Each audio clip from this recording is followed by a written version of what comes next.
Indie games are different in many different ways. Thank you guys, it was a really good line. Indies are plentiful. They will outlast many people by staying unplayed in their libraries for years, and I am no exception to this cause. So it's my personal duty that I set on myself to tell you about indie games that deserve your attention. Whether if you're deciding to play as a killer ninja bot in a dystopian wasteland ruled by the Oblivion Code, a sample sorting corporate slave seeking to learn the truth behind the corporation you serve, or just play a visually stunning but overstimulating pinball machine, I will be the person to add clarity to the game's insight, my own personal experience, and hopefully your interest in it. So if at any point that you feel like you want to hear more about some indies, or if you have your own personal recommendations, feel free to subscribe and comment down below on some indies you'd recommend. Other than that, let's get right into it. Oblivion Override is a roguelike Metroidvania where you play as a ninja killer bot destined to shut down the Oblivion Code. Or at least, I think. We'll get back to that. I don't play that much roguelikes. Disregarding my current PokeRogue obsession, of course, I can't really find myself reasonably interested nor having much to say about the genre, especially as a reviewer. So if I'm making a video on one, there certainly has to be something special with this one. Well, yes, but there's a little more to it. So let me explain my background so that we're all on the same page.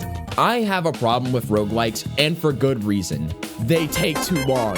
Now, I like to think that I spend my time wisely and ensure that it gets used in a way that I don't regret. If I want to work on a video, I work on the video. If I want to sleep, then I go to sleep. If I want to play a roguelike, I watch my time fade away as the volatile structure of gameplay can keep me from beating the game even once. Oh man. In some roguelikes, the progression is too fast enough to where the fun wears off after a few consecutive runs. In others, the progression is too slow, so slow that the downtimes are the only memorable part the entire run. If I play either one for too long, I get insanely bored of it, thus the feeling of wasted time makes its appearance. If I find myself trying too hard and I'm still not progressing, I find it extremely frustrating because I like to complete things at least once. 4 years ago, February 9th, Slay the Spire got me to break down so bad that I uninstalled it, re-downloaded it the next day, and beat it first run. And ever since then, I've never cared about losing a run ever again. I call that one the crying buff. It's a really powerful technique. There's no liability in just stopping and playing something else. So in general, I just collect many roguelikes that I won't ever finish. What I'm saying here is a skill issue, but also that it's hard for me to find something with the right balance. And guarantee, I didn't expect to find that type of balance within Oblivion Override, a Metroidvania roguelike closely related back to Dead Cells. And boy, we got background with Dead Cells too. Do I think Dead Cells is a great game? Yes. Did I like Dead Cells? No, but you have to let me explain what the fault was. I am impatient. That is all. In Dead Cells, when you kill multiple enemies in a short time, you are rewarded with faster speed. And that's pretty neat. But when I learned that you get rewarded even more for clearing the levels in shorter times, like 2 minutes or 30 seconds, yeah, you probably see where I'm going here. Before I even developed a game sense of this type of roguelike, I was already aiming for the high prestige speedrun numbers. And since I already struggle with Metroidvania exploration and layouts, I was set up for disaster within minutes of playing. And I'm speaking of this as if I learned because it's me and not the game itself. And I would only realize it because of Oblivion Override. So thank you, Oblivion Override. Let me talk about the game now. The gameplay of Oblivion Override basically matches Dead Cells, so if you have experience with it already, then I don't really need to explain much else, but in case you don't, it's a hack and slash where you explored large procedurally generated maps, and to empower yourself, you have to spend materials to add DNA to your mecha that can drastically change an outcome of your run.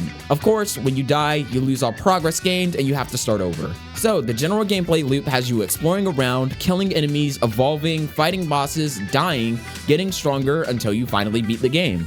Welcome to roguelikes, they all fit that general kind of flow. So, why am I talking about Oblivion Override? What mainly attracted my attention to Oblivion Override was the visuals. And I know this is gonna be a consistent thing that I bring up because indie games are just really cool looking. The aesthetic that the game brought almost made it seem like it was meant to be played on a browser, and I genuinely wonder if I'm the only person who gets this feeling. With the way that the environments, characters, and menus are animated, it reminds me of the many times I spent my day playing Flash games. But other than that, I'm just a really big fan of the apocalyptic mechanical feel that the entire game centers itself around. The mechas themselves are also really cool. Whether it's the Shoryuken counter approach with Kante, the Room Sweeper Vic, there's certainly enough mechas to provide you with different ways to approach combat. Speaking of which, the combat is insanely fun. The hack and slash nature behind this game is just addictive. While you mainly spam one button alongside your mecha and weapon skills, it's perfect for just turning your brain off and wreaking havoc on a ton of enemies. The way they're dispersed around the map isn't too dense to where you're killing non-stop or too open to where you're thinking about where your life has come to. And I think that this game is one of the very few roguelikes that fits the balance between breaks and combat for me.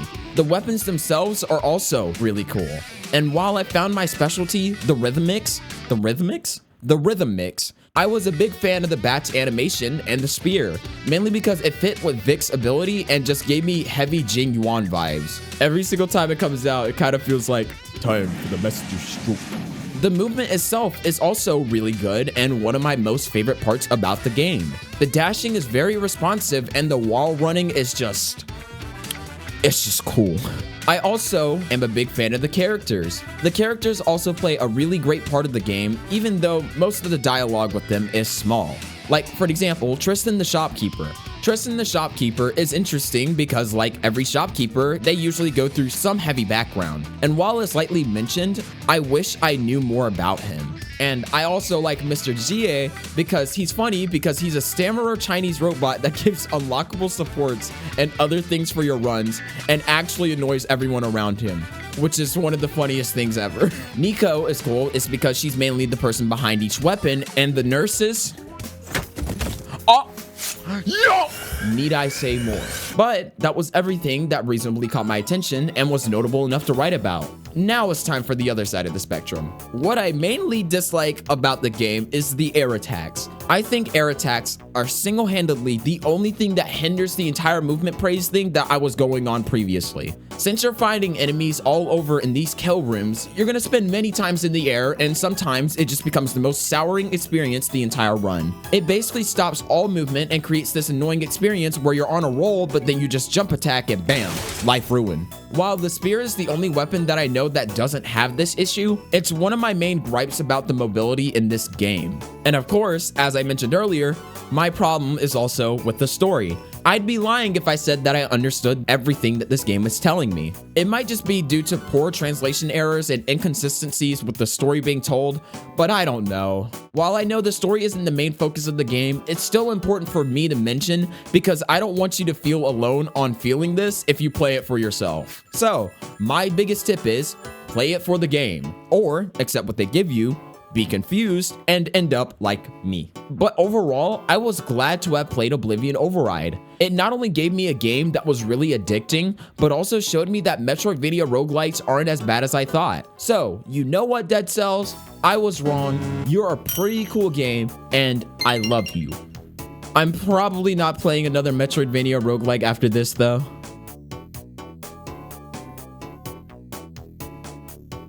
Xenotilt is a chaotic triple-layered pinball-based arcade game with elements of a shoot-'em-up. But what I should have really responded with was probably one of the hardest trips I have had in gaming, and I'm not talking difficulty. Now, my background for pinball arcade games is very light, as I've only played 2 from memory as a kid. 3D Pinball Space Cadet on Windows Vista, and Sonic Spinball on the Sega Genesis. And none of those very clearly do not compare to the visual overload this game puts you in. It mainly works as you would imagine for a pinball game, but it's with slight differences to really create its own identity, that is, if it hadn't already with the visuals alone. In Xenotilt, you get 3 balls, and your goal is to get as high of a score as possible using the flippers, but along the way, you have xenophages to take down on each level. But using your ball to damage them can be difficult, as the enemies can create bullet hell scenarios to ruin your momentum. So, you have turrets mounted near your flippers that not only can clear bullet waves, but also hurt the enemies themselves.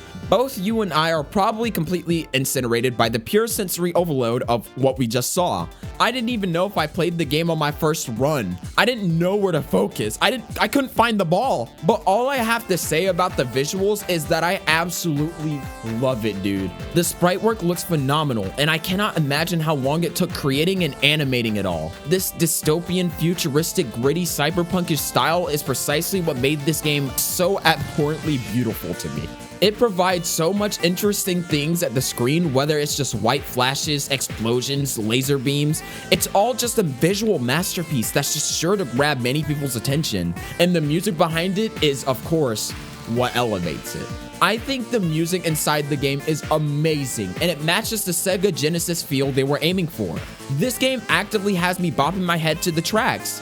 You know, when I'm not so worried about my ball being lost on the first story. On the side note, it's so addictive that I actively hear doom doom doom doom doom doom doom doom when I think about this game. So yeah, I'm gonna need this on any music platform, please. But reaching into my final thoughts, while I can never sit down and play this game for hours upon hours, which I'm sure isn't 100% expected, it is fun to reach back into an era of classic arcade mixed with gamey elements that keeps it interesting. It's still in early access, so there's probably even more to come, but for now, I can say that I've easily gotten my fill of some Xenotilt pinball. Is anyone else getting slightly absorbed into the gameplay now, or is it just me? Down, down, down, down, down, down, down, down.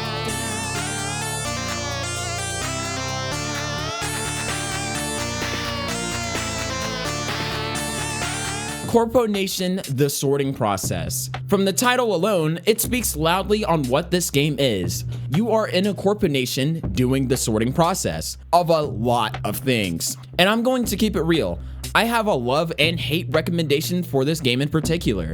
In this game, you play as Max and you work for the corporation Ringo Corponation. Your task is to sort genetic samples into the right tubes and adjust accordingly when things are modified. Then, after you've been paid for your work, you are to put the money earned back into Ringo's economy through a pay-to-win PvP game, decor, and bills. And once you are done for the day, you go to bed and repeat it all over again. Set to do only the best as a model employee, our tasks are menial, but become more excruciating by the weeks. You start getting intoxicated into this monotonous environment, being surrounded by others who only think positive of this lifestyle, until there are signs that indicates we're meant to do so much more.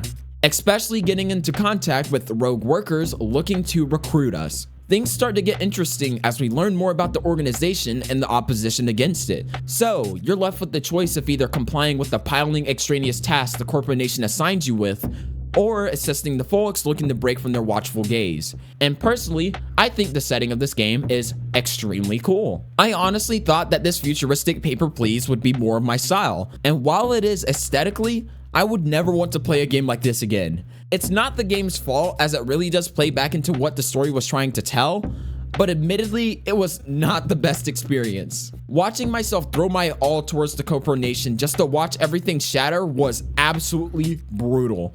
And I wouldn't be as upset about it if it was handled properly, because it does build up to some good stuff. Ones that honestly change the gameplay up and would show you a lot more by participating than not. But the infuriating part about it all is when they build up to the final showdown and the entire world changes around you, they hit you with a crazy plot twist that honestly had me like, and when you're left with the reality of the situation you're in, behind the inner workings of Ringo, and the decision you make afterwards, the game just ends.